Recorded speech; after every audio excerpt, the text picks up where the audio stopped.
오늘은 사회 1단원의 19차시, 우리나라의 도시 특징 알아보기 시간입니다. 오늘 수업에 들어가기에 앞서 지난 시간에 배운 내용을 잘못 말하고 있는 친구를 찾아볼까요? 우리나라는 서울에 가장 많은 인구가 밀집해 있어.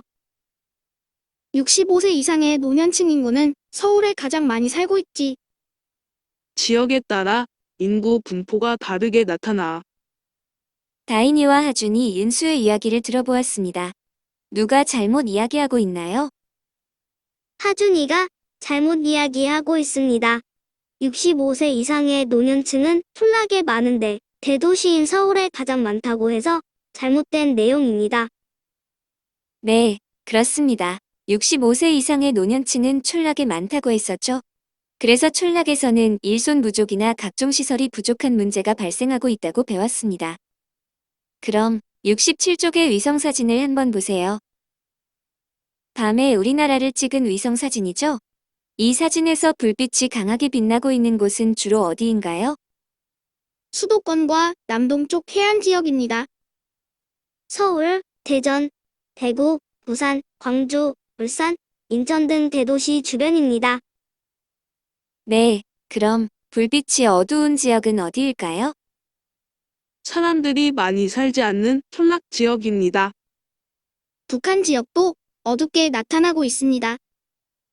네, 맞습니다. 그래서 오늘은 위성사진의 불빛이 왜 이렇게 차이가 나는 것인지를 생각해 보면서 우리나라 도시 발달의 특징에 대해 학습해 보도록 하겠습니다. 먼저 교과서 68쪽을 볼까요? 교과서에 나온 사진을 보면서 1960년에서 1970년대 우리나라 도시 발달의 특징을 살펴보도록 하겠습니다. 교과서에 나온 사진은 1960년과 2015년의 지도인데요. 지도의 제목은 무엇인가요? 우리나라 도시 수와 도시별 인구의 변화입니다. 네, 그렇죠. 그럼 지도의 범례에서 원과 원의 크기는 각각 무엇을 나타내나요? 원은 도시를, 원의 크기는 도시의 인구를 나타냅니다. 네, 맞습니다. 그럼 1960년과 2015년의 지도에서 인구가 100만 명 이상인 도시수를 세어 볼까요? 어디가 해당되나요? 1960년에는 서울, 부산 두 곳입니다. 2015년에는 서울, 부산, 인천, 대구, 대전, 광주, 울산, 수원, 창원 이렇게 9곳이나 됩니다. 네, 그렇습니다. 그럼 1960년과 비교해 볼 때 도시수가 가장 많이 늘어난 지역은 어디인가요? 경기도 지역입니다. 수도권 지역입니다. 네, 그럼 이 지도를 통해서 우리가 알 수 있는 점은 무엇인가요? 1960년에 비해 2015년에는 도시 수와 도시 인구가 크게 늘어났다는 것입니다. 특히 수도권과 남동쪽의 해안 지역의 도시수와 도시 인구가 크게 증가했습니다. 네, 맞습니다. 그럼 내용을 정리하여 1960년대에서 1970년대의 도시 발달의 특징을 말해볼까요? 1960년대에는 서울, 부산, 대구, 인천 등의 도시 인구가 급속히 성장했고 1970년대에는 남동쪽 공업 도시들의 인구가 크게 늘어났습니다. 네, 윤수가 아주 잘 정리해 주었습니다. 주로 도시의 인구가 급성장했다는 것을 알 수 있는 자료였습니다. 그럼 1980년대의 도시 발달의 특징에 대해서도 살펴볼까요? 여러분은 우리나라에서 가장 큰 도시가 어딘지 알고 있나요?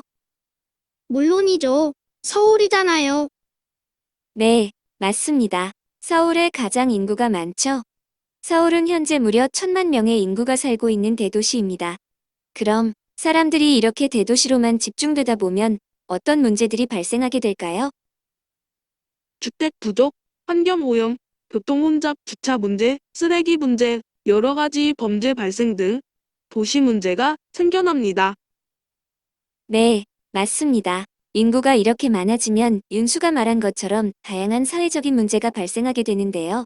이런 문제를 해결하기 위해서는 대도시로의 인구 집중 현상을 분산시킬 필요가 있어 보입니다. 그렇다면 어떤 방법으로 이 문제를 해결할 수 있을까요? 대도시 주변에 신도시를 건설하는 방법이 있습니다. 신도시를 건설하면 그 주변으로 사람들이 이사를 가거나 새로 대도시로 올라오는 사람들이 그 신도시로 갈 수도 있어서 인구가 분산되는 효과가 있습니다. 수도권에 집중되어 있는 공공기관, 연구소, 기업 등을 지방으로 이전시키는 방법도 있습니다. 이렇게 하면 각 기관에 해당되는 사람들도 이사를 갈 것이고 그쪽에 인구가 더 많아지면 다양한 편의시설도 덩달아 생길 확률이 높기 때문에 자연스럽게 인구 분산이 이뤄질 것 같습니다. 다른 지역의 교통이나 환경을 개선하여 인구를 분산시키는 방법도 있습니다. 교통이 좋아지면 먼 곳에서도 쉽게 원하는 곳으로 이동을 할 수 있기 때문에 굳이 복잡한 도시에 살지 않아도 될 것이고, 환경을 개선하여 각종 편의시설을 마련하면 어지간한 생활은 그 지역에서 가능하기 때문에 굳이 대도시로 이동하지 않을 것이기 때문입니다. 네, 아주 잘 얘기해 주었습니다. 여러분이 얘기한 것처럼 대도시 주변에 신도시를 건설하는 방법, 그리고 각종 공공기관이나 기업 등을 지방으로 이전시키는 방법, 마지막으로 다른 지역의 교통이나 생활 환경을 개선하는 방법 등으로 인구의 도시 집중 문제를 해결할 수 있겠죠? 자, 이렇게 해서 오늘은 우리나라 도시 발달의 특징에 대해서 알아보았습니다. 간단하게 확인 문제 풀어보고 이 시간 마무리하도록 하겠습니다. 우리나라에서 가장 큰 도시는 어디인가요? 서울입니다. 우리나라 도시 발달에 대한 설명으로 옳은 것은 동그라미표, 옳지 않은 것에는 가위표 해보세요.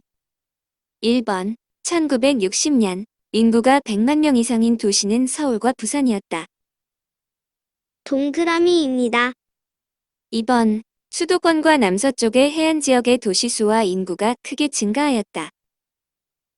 가위표입니다. 수도권과 남서쪽이 아니라 수도권과 남동쪽의 인구가 크게 증가하였기 때문입니다.